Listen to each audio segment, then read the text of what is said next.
வணக்கம், நான் உங்கள் தாரா. இது மை டியர் டீமன் அத்தியாயம் 106. பாருடா, தீரனோட ஒய்ஃப் ஆனதும் தியாவுக்கு தைரியம் வந்துருச்சு என்று தாத்தா சிரிக்கவும் தீரனும் ஆமாம் என்று சிரித்தான். சரி சரி, லேட் ஆயிடுச்சு, நீங்க போய் ரெஸ்ட் எடுங்க என்று சொல்லி தாத்தா தனது அறைக்கு செல்ல தீரனும் தியாவும் தங்களது அறைக்கு வந்தனர். அறைக்குள் வந்ததும் தியா அப்படியே சென்று படுத்து கொள்ளவும், ஏ லூசு, ஃப்ரெஷ் ஆயிட்டு வந்து படு என்று தீரன் சொல்ல, அதெல்லாம் தேவையில்ல, நீ வேணா போ, டயர்டா இருக்கு என்று சொல்லிய தியா பெட்டில் சாய்ந்தவள் குறுக்கும் நெடுக்குமாக படுத்து கொண்டாள். என்னாச்சு பண்ணு என்று தீரன் குளியலறைக்கு சென்று குளித்துவிட்டு வர தியா தூங்கியே விட்டாள். சிறு குழந்தை போன்று அசந்து தூங்கும் தியாவை பார்த்தவன் சிரித்து கொண்டே அவளை மெல்ல தூக்கி நேராக கிடத்தவும் தியா உறக்கத்தில் எழுந்தாள். அவளை மெல்ல தட்டி கொடுத்து மீண்டும் உறங்க வைத்தான் தீரன். சற்று நேரம் அவளையே பார்த்து கொண்டிருந்தவன், சாரி பூனைக்குட்டி, இன்னைக்கு உன்கிட்ட ரொம்பவும் கோபப்பட்டேனா என்று கேட்டவன் அவள் அருகில் படுத்துக்கொண்டு மெல்ல அவளை தனது கை வளைவுக்குள் கொண்டு வந்து தன் மார்பில் அவளது தலையை சாய்த்து கொண்டான். தியாவும் அவனை நன்றாக இறுக அணைத்து கொள்ளவும் அவளது செயல்களால் தீரனின் மனம் சற்று அமைதியடைந்தது. அவளது தலையை கோதிக்கொண்டே இருந்த தீரன் அவனும் அவளது அணைப்பின் சுகத்தில் நன்றாக உறங்கிவிட்டான். காலை கண் விழித்ததும் தியா தீரன் தன்னை கட்டிப்பிடித்து கொண்டு உறங்குவதை பார்த்தவள் அவனை பார்த்து புன்னகைத்தவாறு அவனையே பார்த்து கொண்டு படுத்திருந்தாள்.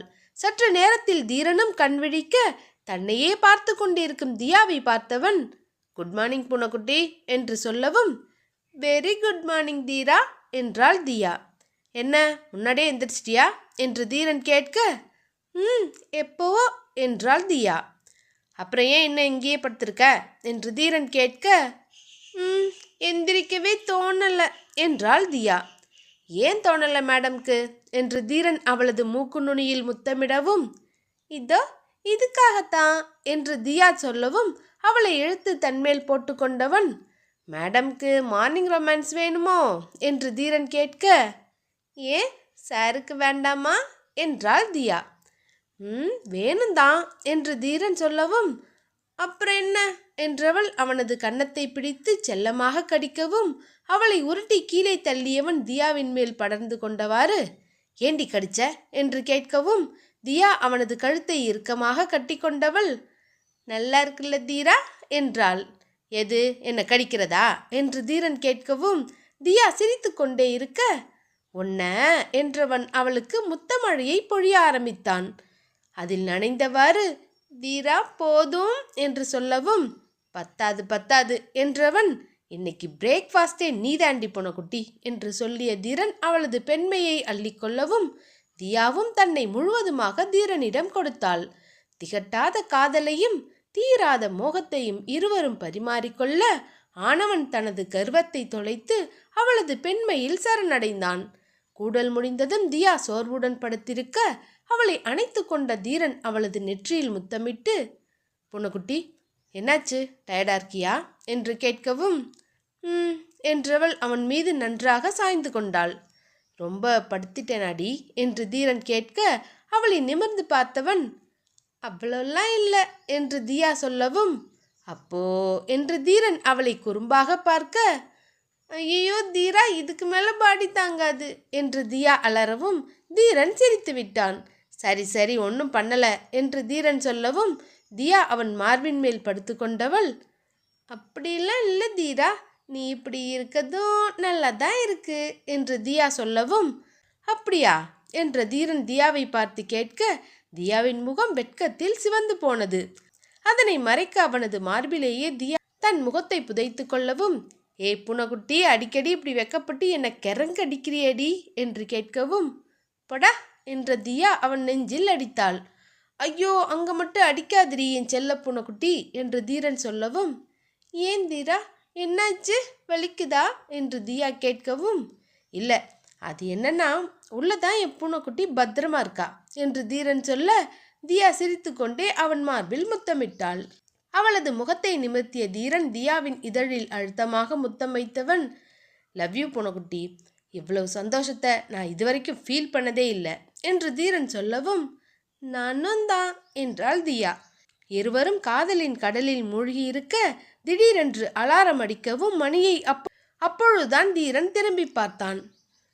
ஏய் பூனைக்குட்டி, டைம் ஆயிடுச்சு, கிளம்பலாம் என்று தீரன் சொல்லவும், கிளம்பலாம் கிளம்பலாம் என்றவள் சாவகாசமாக படுத்துக்கொள்ள தன்மேல் படர்ந்திருந்த தியாவை உருட்டி மெத்தையில் தள்ளியவன், நான் போய் ரெடி ஆயிட்டு வரேன் என்று சொல்லிவிட்டு தீரன் முதலில் குளிக்க ஓடினான். அவனை பார்த்து கொண்டே படுத்திருந்த தியா மீண்டும் உறங்கிவிட்டாள். குளித்து முடித்து வந்தவன் அவளை பார்த்து, இவளை என்னதான் பண்றது என்று கடிந்து கொண்டே அவளது அருகில் சென்று உட்கார்ந்தவன், புன்னகுட்டி, நீ இன்னைக்கு ஆஃபீஸ்க்கு வரியா இல்லையா என்று கேட்க, என்றாள். இல்லை, தூக்கம் தான், நீ வீட்டிலே இருந்து ரெஸ்ட் எடுத்துக்கிறியா என்று மீண்டும் கேட்கவும், இல்லை இல்லை நானும் வரேன் என்றவள் மெல்ல எழுந்திருக்க, அப்பொழுதுதான் தன்மேல் உடை இல்லாததை பார்த்தவள் சட்டென்று அங்கிருந்த பிளாங்கெட்டை எடுத்து சுற்றி கொண்டாள். அவளின் செயல்களை பார்த்த தீரன் சிரித்து கொண்டே, இப்ப இது எதுக்கு என்று அந்த பிளாங்கெட்டை இழுக்கவும், சிப்படா என்று சொல்லிவிட்டு எழுந்து குளியலறைக்குள் ஓடினாள். சற்று நேரத்தில் இருவரும் தயாராகி கீழே வரவும் அங்கு சரவணன் காத்து கொண்டிருந்தான். தாத்தா சரவணனிடம் பேசிக்கொண்டிருக்க தீரன் தியாவை பார்த்ததும் அவர்களுக்கு தங்களது காலை வணக்கத்தை தெரிவித்தான். தாத்தாவிடம் சொல்லிவிட்டு மூவரும் தியாவின் ஆபீஸிற்கு சென்றனர். அங்கே இறங்கியதும் பலரும் பரபரப்பாக பேசிக்கொண்டிருக்க அவர்களை கவனித்த தீரன், என்ன சரவணா, ஒர்க்கர்ஸ் எல்லாம் ப்ரொடக்ஷன் யூனிட் போகாம இங்கே என்ன பண்ணிட்டு இருக்காங்க என்று கேட்கவும், பாஸ் அது என்று சரவணன் இழுக்க, என்ன என்று கேட்டான் தீரன். நம்ம கம்பெனி ப்ராடக்ட் மேலே கேஸ் போட்டதை ஒர்க்கர்ஸ்க்கெல்லாம் தெரிஞ்சதால கொஞ்சம் பயந்துட்டு இருக்காங்க என்று சொல்லவும், என்ன சொல்றீங்கன்னா இவங்க ஏன் பயப்படணும் என்று தியா கேட்க தீரனோ அமைதியாக இருந்தான். ஆமாம் சிஸ்டர், கம்பெனியை எங்கே இழுத்து மூடி சீல் வச்சிட போகிறோங்கிற பயத்தில் இருக்காங்க ஒர்க்கர்ஸ் எல்லாம் என்று சொல்லவும், அது எப்படி என்று தியா ஏதோ சொல்ல வர, இப்போ எதுவும் பேச வேணாம், உள்ளவா அங்கே போய் பேசிக்கலாம் என்று சொன்ன தீரன் தியாவை அழைத்து கொண்டு உள்ளே செல்லவும், வழியிலேயே ஊழியர்கள் தீரனையும் தியாவையும் பார்த்ததும் அவர்களிடம் பேச முயற்சி செய்தனர். ஆனால் காட்ஸ் அவர்களை தீரன் தியாவிடம் நெருங்க விடாமல் தடுக்கவும் தீரனும் தியாவும் ஆபீஸிற்குள் சென்றனர். உள்ளே சித்து 2-3 நபர்களுடன் காரசாரமாக பேசிக்கொண்டிருக்க தீரனும் தியாவும் உள்ளே சென்றதும் தனது பேச்சை நிறுத்தியவன், தீரா, இங்க என்ன நடக்குதுன்னு பாத்தியா என்று சித்து கேட்கவும் எந்தவித சலனமும் இல்லாமல் தீரன் அமைதியாக வந்து உட்கார்ந்தான். அங்கிருந்தவர்களை பார்த்த தியா, இவங்கெல்லாம் என்று கேட்கவும், இவங்க யூனியன் லீடர்ஸ், அப்புறம் இன்சார்ஜ் ப்ரொடக்ஷன் ஹெட் என்று எல்லோரையும் அறிமுகப்படுத்தினான் சித்து. சரி சொல்லுங்க, என்ன விஷயம் என்று தீரன் கேட்கவும், சார் கம்பெனியை இழுத்து மூட போகிறதா வெளியே பேசிக்கிறாங்க என்று சொல்லவும், சரி அதுக்கு இப்போ கம்பெனி சைட்லேருந்து நீங்கள் என்ன எதிர்பார்க்குறீங்க என்று தீரன் கேட்கவும், அருகில் இருந்த சித்து, 2 மாத சம்பளத்தை முன்னாடியே கேட்குறாங்க என்று கத்தினான். சற்று நேரம் யோசித்து கொண்டிருந்த தீரன் எழுந்து தன் கோட்டை சரி செய்தவன் டேபிளில் சாய்ந்தவாறு தன் கைகளை கட்டி கொண்டு அவர்களையே பார்த்தான். இங்கே பாருங்க union leaders, production incharge, production head, நீங்கள் எல்லாருமே ஒன்று தெரிஞ்சுக்கோங்க, கம்பெனியை இழுத்து மூட போகிறோங்கிற எந்த கன்ஃபர்மேஷனும் எங்ககிட்ட இருந்து வராத வரைக்கும் நீங்கள் இவ்வளோ பேனிக்காக வேண்டிய அவசியமே இல்லை. அதுவும் இல்லாமல் இங்கே கேஸ் தான் போட்டிருக்காங்க.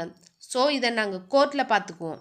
அப்படியே ஏதாவது நடந்ததுன்னா, இல்லை நீங்கள் சொல்கிற மாதிரி கம்பெனியை க்ளோஸ் பண்ணுற நிலைமை வந்தாலும் அதுக்கப்புறம் கம்பெனியை திரும்ப ரீஓப்பன் பண்ணுற வரைக்கும் உங்களுக்கு சம்பளம் வந்துடும் என்று தீரன் சொல்லவும் அங்கிருந்தவர்களின் முகம் பளிச்சிட்டது.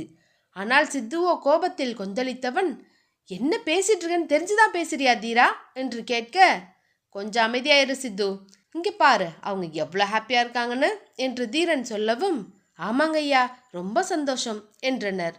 ஒர்க்கர்ஸோட சந்தோஷம் தானே நமக்கு சந்தோஷம் என்று சொன்ன தீரன், கம்பெனியை க்ளோஸ் பண்ணுற ஐடியா இப்போதைக்கு எங்களுக்கு இல்லை. அப்படியே க்ளோஸ் பண்ணாலும் நாங்கள் சொன்னதை கண்டிப்பாக செய்வோம், அவ்வளோதானே, வேற ஏதாவது இருக்கா என்று தீரன் கேட்க, வேற எதுவும் இல்லை சார் என்றனர். அப்போ போங்க, போய் ஒர்க்கை ஸ்டார்ட் பண்ணுங்க என்று தீரன் சொல்லவும், சரிங்க சார் என்று சொல்லிவிட்டு மூவரும் புன்னகைத்தபடியே வெளியே சென்றனர். இதோட இந்த எபிசோட் முடியுது. நெக்ஸ்ட் எபிசோடில் மீட் பண்ணலாம். இந்த ஸ்டோரி உங்களுக்கு பிடிச்சிருந்தா மறக்காமல் லைக் பண்ணுங்கள், ஷேர் பண்ணுங்கள், உங்களோட கருத்துக்களை கமெண்ட் பண்ணுங்கள். அடுத்த அத்தியாயத்தில் மீட் பண்ணலாம். டாடா.